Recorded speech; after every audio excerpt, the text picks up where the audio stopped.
Hello everyone. Today we are going to see our next topic, which is graph. Before going that, first we know which we have covered now. Okay. So in our previous classes we have already covered terminology. Terminology में हम लोगों ने वो सब definition पढ़ा है, जैसे distance, displacement, average velocity, average speed, acceleration, retardation. ये सब हमने किस में कवर किया? अपना टर्मिनोलॉजी वाले पार्ट में. Second is equation of motion. फिर हम लोगों ने देखा था इक्वेशन ऑफ मोशन क्या होता है. वो तीन इक्वेशन होती है. उन तीन इक्वेशन को आप अप्लाई कर सकते हो अगर एक्सेलरेशन क्या है? Constant. And third is graph. Okay. तो हम लोग को ग्राफ में कौन कौन से ग्राफ देखने हैं और पढ़ने, वो देखते हैं. देखो यहां पे जो आप देख रहे हो एक्सटी ग्राफ. एक्सटी मतलब position time graph. Okay. Second one is VT graph, velocity time graph. And third one is acceleration time graph. तो आपको इन तीन ग्राफ के बारे में अच्छी तरह पढ़ना है. ठीक है. और इन ग्राफ के न्यूमेरिकल सोल्व करने के लिए आपको किन किन पॉइंट्स के बारे में पता होना चाहिए, पहले हम वो चीजें देख लेते हैं. फर्स्ट पॉइंट क्या है? The slope of position time graph gives velocity. And the second point is area of velocity time graph gives displacement. Okay. And the slope of VT gives acceleration. ठीक है. तो आपको याद रखना है the slope of ST gives velocity, slope of VT gives acceleration, area of VT gives displacement. Okay. अब ये slope जो वर्ड आ रहा है एक बार इसको समझ लेते हैं कि स्लोप होता क्या है. देखो अगर मान लो मेरे पास कोई भी एक स्ट्रेट लाइन है. ठीक है. अब आप क्या देख रहे हो कि कुछ एंगल होगा, थीटा होगा, कुछ भी हमने एंगल मान लिया थीटा. अब देखो जितना आपकी लाइन स्टिफ होगी, स्टिफ मतलब होता है जितना ये लाइन टुवार्ड द 90 होगी. देखो अगर मान लो मेरे पास ये पेन है. ठीक है. तो मैं क्या बोल रहा हूं, अभी ये जो एंगल बन रहा है इस लाइन के साथ, वो मान लो अगर 60 है, अगर इसको मैं एंगल को इंक्रीज कर रहा हूं तो हम क्या बोल रहे हैं कि इसका लगातार स्लोप बढ़ता जा रहा है. ठीक है. या फिर हम बोल सकते हैं जो हमारे ये जो लाइन है वो स्टिफ होती जा रही है. स्टिफ का मतलब क्या है कि जो लाइन है वो 90 की तरफ अप्रोच कर रही है. जितना एंगल बढ़ता जाएगा उतनी हमारी लाइन क्या हो जाएगी? स्टिफ हो जाएगी.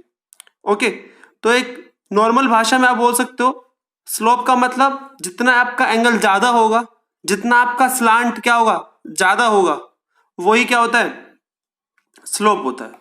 अब देखो स्लोप को हम लोग निकालते कैसे है? ठीक है, वो देखते हैं. अगर आपके पास कोई भी एक स्ट्रेट लाइन है और उस स्ट्रेट लाइन पे आपको दो पॉइंट पता है, जैसे मान लो मेरे पास यहाँ पे कोई दो पॉइंट है, एक P और एक Q. ठीक है. और मुझे पता है जो P पॉइंट है उससे कोऑर्डिनेट मान लो क्या है? x1 y1.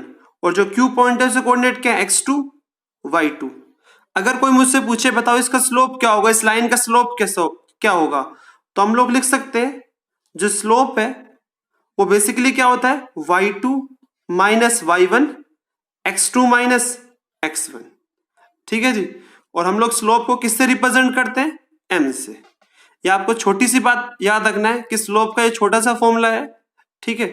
स्लोप के लिए आपको दो पॉइंट पता होने चाहिए उस लाइन के ऊपर. ठीक है. ओके. और दूसरी बात क्या है स्लोप के बारे में? अगर मान लो ये तो बात थी किसी भी स्ट्रेट लाइन की. अगर मान लो मेरे पास कोई भी कर्व होता. ठीक है. मान लो मेरे पास ऐसे कोई भी कर्व है मान लो. ठीक है. अब मुझे स्लोप निकालना है इस पॉइंट पे. मैं हर एक पॉइंट पे स्लोप निकाल सकता हूं. तो स्लोप कैसे निकालूंगा? Bye drawing a tangent. जिस पॉइंट पे आपको स्लोप निकालना है उस पॉइंट पे आप एक टेंजेंट ड्रॉ कर दो. अब ये जो टेंजेंट एंगल मेड कर रहा होगा इस एक्स एक्सिस के साथ, वही आपका क्या होगा? Slope angle. ओके. उसको आप निकाल सकते हो with the help of trigonometry function. ठीक है. जिसके बारे में आप पढ़ोगे 10th में कि tan थीटा होता है. ओके. तो अभी हमारे चैप्टर में इस स्ट्रेट लाइन के बारे में बात करेंगे हम लोग. ठीक है. कर्व के बारे में बात नहीं करेंगे. ओके. ठीक है जी. तो हम लोग स्टार्ट कर रहे हैं अपने न्यूमेरिकल. अब कैसे कैसे न्यूमेरिकल पूछता है आपको ये तीन बातें याद रखनी है बस स्लोप ग्राफ के क्वेश्चन सोल्व करने के लिए. सो अवर फर्स्ट क्वेश्चन इज कि मान लो हमें कोई एक ग्राफ गिवन है वेलोसिटी वर्सेस टाइम के बीच में. ग्राफ कुछ इस तरीके से है. ओके।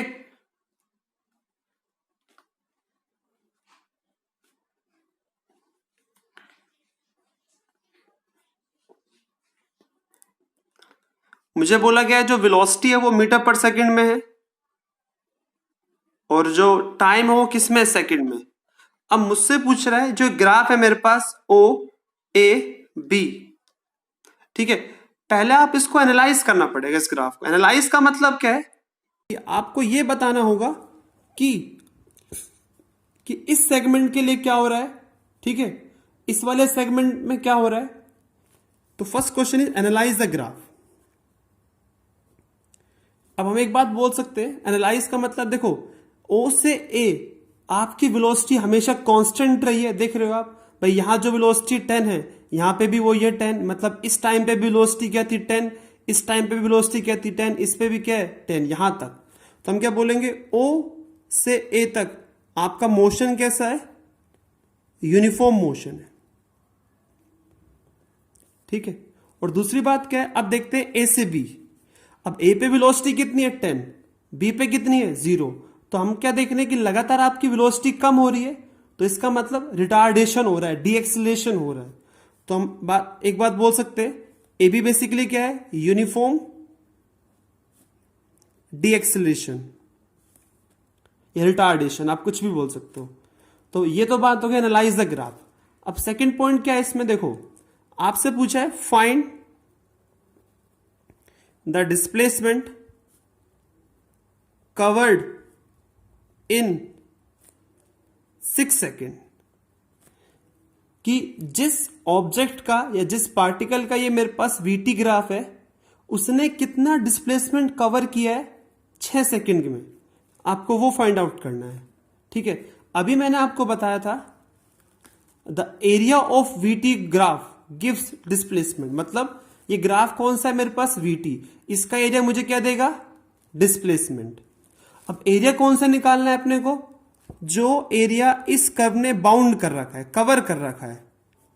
तो आप क्या देख रहे हो, जो मेरे पास एक कर्व है ओ ए बी, इसने ये वाला एरिया बाउंड कर रखा है जिसको मैंने अभी शेडेड कर दिया है। तो अब आप क्या देख रहे हो, so area under O A B gives displacement, कि वो मुझे डिस्प्लेसमेंट देगा। अब आप एक बात बोल सकते हो कि ये जो शेप है इस ज्योमेट्री की वो कौन सी है, ट्रेपीजियम, और ट्रेपीजियम का एरिया क्या होता है, क्योंकि एरिया क्या देगा मुझे, डिस्प्लेसमेंट। सो एरिया क्या आएगा मेरे पास, हाफ इनटू में सम ऑफ पैरेलल साइड। ये ओ ए और ओ बी वाली साइड कैसी है मेरे पास, पैरेलल, तो मैं बोल सकता हूं ओ ए की डिस्टेंस कितनी, ओ ए की लेंथ कितनी है 4 सेकेंड, क्योंकि ये इसके पैरेलल है, और ओ बी की लेंथ कितनी है मेरे पास 6। तो मैं लिख सकता हूं कि जो ओ ए प्लस,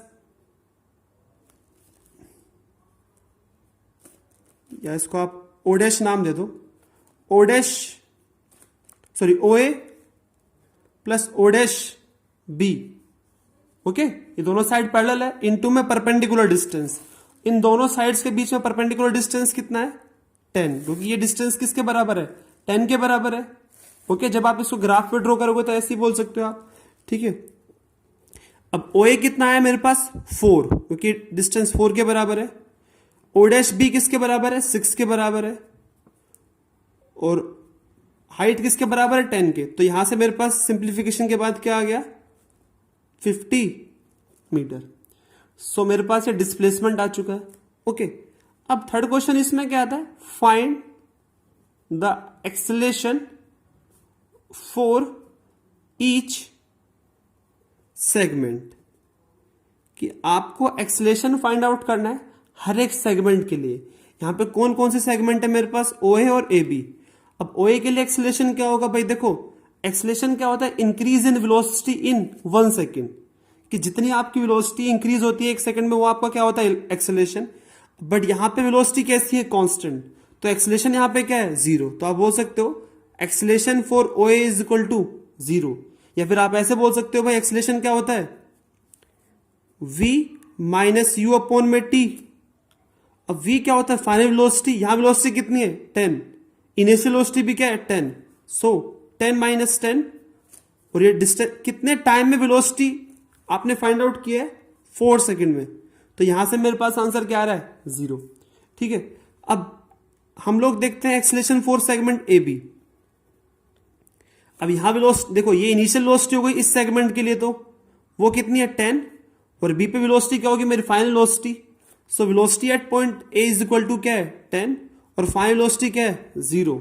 और कितने टाइम में आपकी वेलोसिटी चेंज हुई है, 2 सेकंड में। तो हम लोग -5 मीटर पर सेकंड स्क्वायर। ओके, सो अगर आपके पास कोई भी ग्राफ का क्वेश्चन आएगा तो आपसे 3 चीजें पूछेगा, analyse the graph, find the displacement for a given time.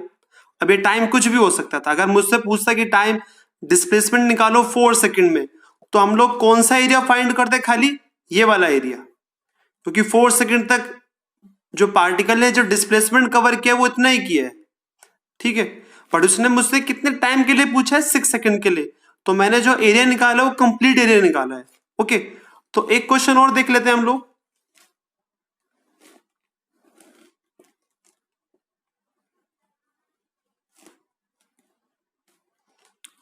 ठीक है जी, बोला गया है कि आपके पास कोई भी एक वेलोसिटी टाइम ग्राफ है, जब टाइम 2 सेकंड है तो वेलोसिटी कितना है 10 मीटर पर सेकंड स्क्वायर, और ये वेलोसिटी 6 सेकंड तक मेंटेन है।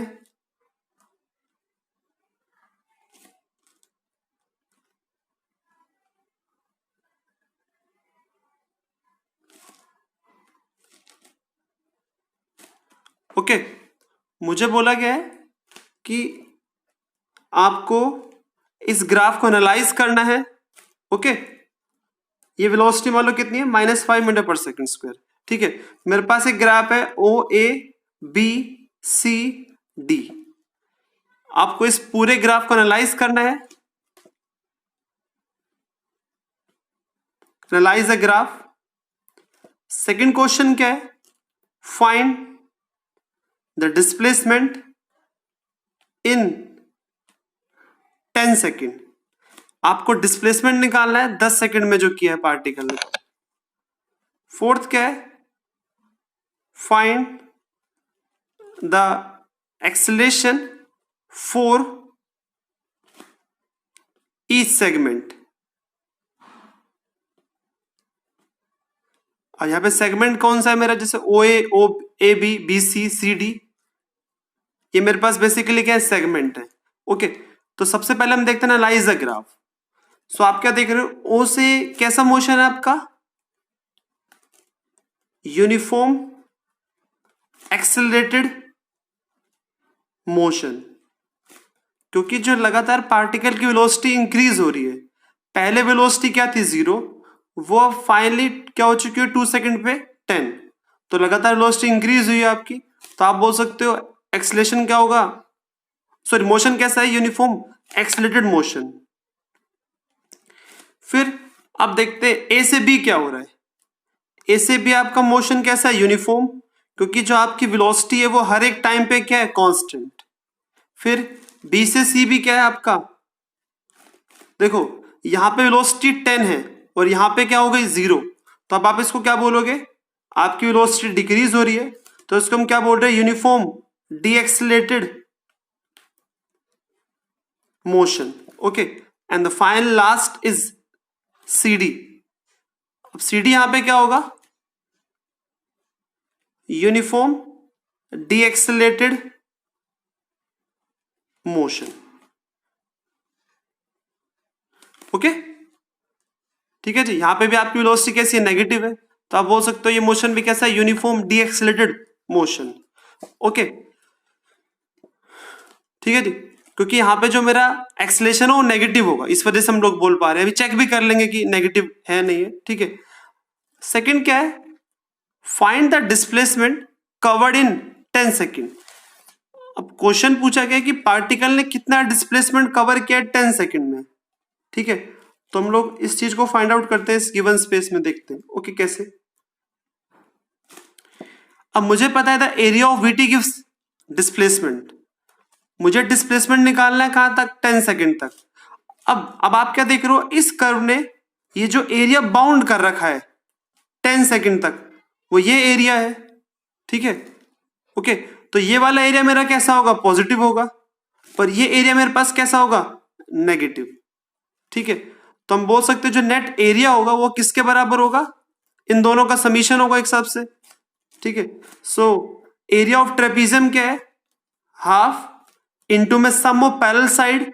अब ए बी की लेंथ कितनी है मेरे पास 4, ओसी की लेंथ कितनी है मेरे पास 8, तो क्या लिखूंगा मैं 4 + 8 इंटू में परपेंडिकुलर डिस्टेंस, वो कितना है यहाँ पे 10, ठीक है।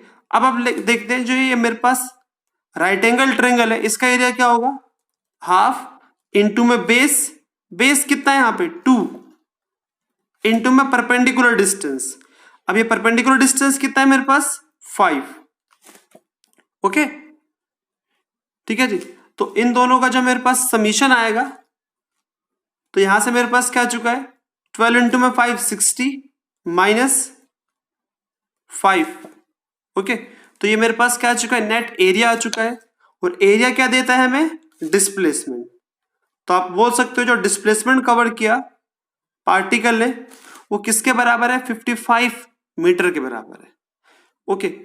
अब हमारे पास हमें फाइंड आउट करना है एक्सेलरेशन फॉर ईच सेगमेंट। अब जो सेगमेंट OA है, अब बताना है आपको एक्सेलरेशन कितना हुआ, एक्सेलरेशन वही v - u/t। अब यहाँ पे v क्या है, फाइनल वेलोसिटी, यहाँ वेलोसिटी कितनी है भाई, अगर ये OA है तो मेरा फाइनल पॉइंट हो गया, ये मेरा इनिशियल पॉइंट हो गया। इस पॉइंट पे वेलोसिटी कितनी है 10, इस पॉइंट पे वेलोसिटी कितनी है 0, तो फाइनल वेलोसिटी कितनी है 10, इनिशियल वेलोसिटी कितनी है 0, और वो वेलोसिटी कितने टाइम में चेंज हुई है 2 सेकंड में। तो यहां से मेरे पास एक्सेलरेशन आ चुका है 4 सेगमेंट OA।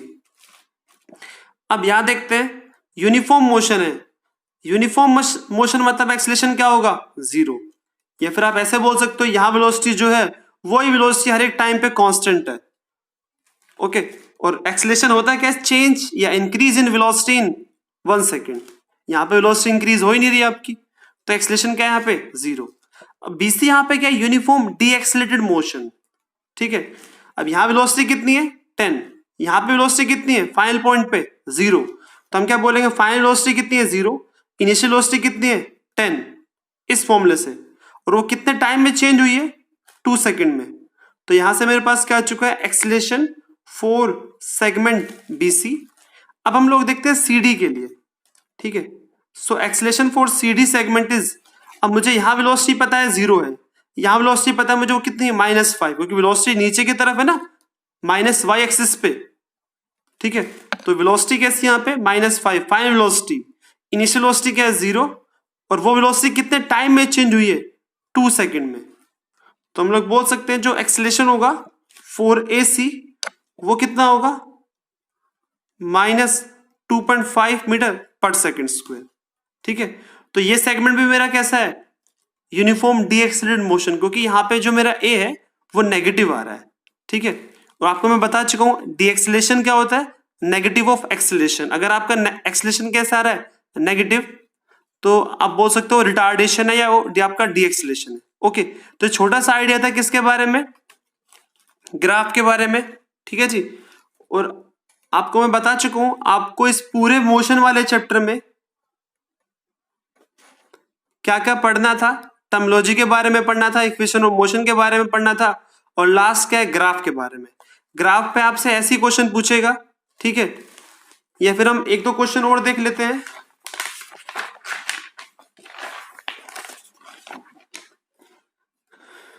ओके,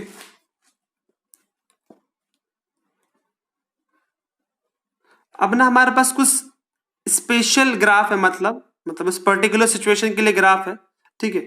अगर मैं आपसे बोल दूं कि मेरे पास कोई ऑब्जेक्ट है वो इनिशियली यहां पे है एक्स नोट पे, मतलब वो ओरिजिन पे लाई नहीं कर रहा है, यहां पे लाई कर रहा है एक्स नोट पे। एक्स नोट कोई भी पोजीशन हो सकती है, ठीक है। जैसे मान लो अगर मैं इस पॉइंट को ओरिजिन बोलता हूं और ये पेन मान लो यहां प्लेस नहीं है, यहां प्लेस है, तो आप क्या बोलोगे कि ये जो पेन है वो अपने ओरिजिन पे नहीं है, कहीं दूसरी पोजीशन पे है। उसको आपने कुछ भी क्या बोल दिया, एक्स नोट बोल दिया।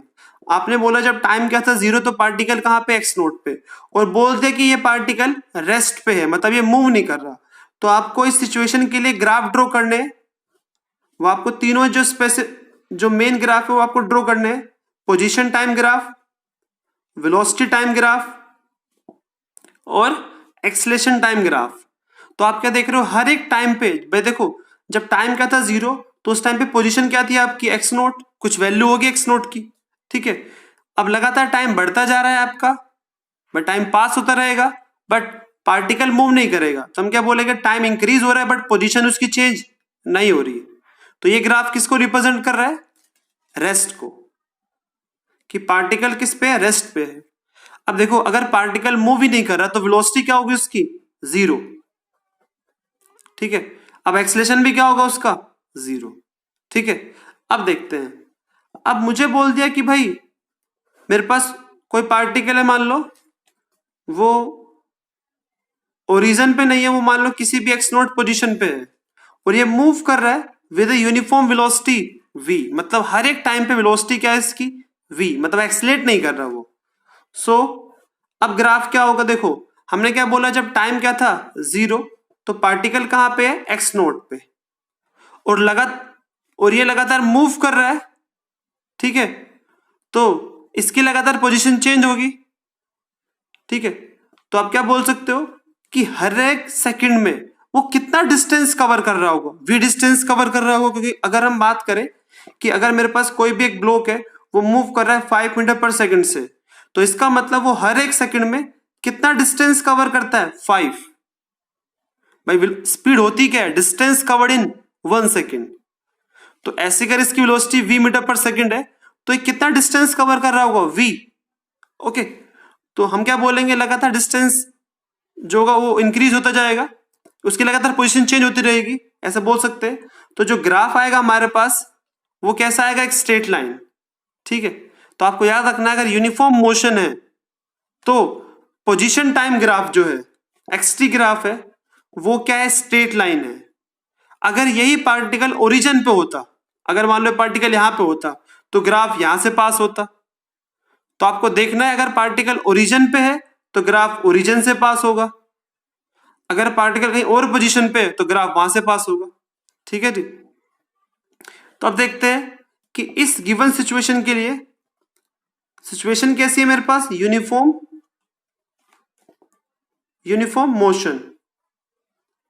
और अब यूनिफॉर्म मोशन मतलब वेलोसिटी कांस्टेंट, तो मतलब जो वेलोसिटी t इक्वल टू 0 पे है, भाई यहां पे वेलोसिटी कितनी है इसकी v, हर एक टाइम पे वेलोसिटी क्या रहेगी इसकी v, तो ग्राफ कुछ ऐसे बनेगा, ओके।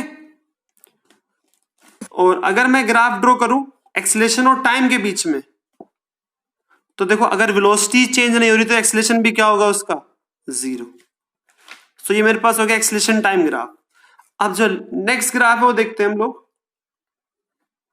यूनिफॉर्म एक्सेलेरेटेड मोशन, ठीक है। तो देखो अगर मुझे बोल दिया कि मेरे पास वही पार्टिकल अपना, और इस टाइम वो कहां पे, ओरिजिन पे, मान लो बोल दिया कि ओरिजिन पे लाई करता है, और वो यू से, तो यू की इनिशियल वेलोसिटी है और ए से एक्सेलेरेट कर रहा है, इस टाइम पे पार्टिकल एक्सेलेरेट कर रहा है ए से। तो इसके लिए मुझे तीनों ग्राफ ड्रॉ करने हैं। अब ये ग्राफ कैसे ड्रॉ होंगे वो समझते हैं। देखो अब हमें बेसिक बातें पता होगी तो हम ग्राफ भी ड्रॉ कर सकते हैं इजिली। कैसे, कि हमें एक बात पता है, the slope of position time graph gives velocity, ठीक है। मतलब जो ग्राफ होता है एस टी का वो क्या देता है मुझे, वेलोसिटी। अब लगातार इसकी वेलोसिटी इंक्रीज होगी, ओके। और मैंने आपको पहले बताया है कभी कि अगर आपको ड्रॉ करना हो कोई कर्व जिसका स्लोप इंक्रीज हो रहा है, तो इंक्रीजिंग स्लोप के लिए ग्राफ कुछ ऐसे बनता है, ठीक है। क्योंकि यहां पे वेलोसिटी इंक्रीज हो रही है और स्लोप क्या देता है आपको, वेलोसिटी। और इंक्रीजिंग स्लोप के लिए एक कर्व होता है मेरे पास, ठीक है। तो आपको याद रखना है वैसे कि ये ग्राफ किसके लिए, यूनिफॉर्म एक्सेलरेटेड मोशन के लिए। और आप क्या देख रहे हो, लगातार आपकी वेलोसिटी इंक्रीज हो रही है। जब टाइम क्या था 0 तो वेलोसिटी क्या थी उसकी, u। लगातार टाइम इंक्रीज होगा और वेलोसिटी भी क्या होगी, increase, okay. And third one is, अब आपका जो एक्सेलरेशन है वो कांस्टेंट, क्योंकि मैंने लिखा है यहाँ पे यूनिफॉर्म एक्सेलरेटेड मोशन, मतलब एक्सेलरेशन कैसा है आपका, कांस्टेंट। तो जो एक्सेलरेशन t इक्वल टू 0 पे है वो ही एक्सेलरेशन रहेगा हर एक टाइम पे, ठीक है। आपको मैं बता देता हूं कि आपको ये दो ग्राफ तो अच्छी तरह समझना ही है, ठीक है। इनके ऊपर डायरेक्टली क्वेश्चन आता है कई बार, ठीक है। ओके।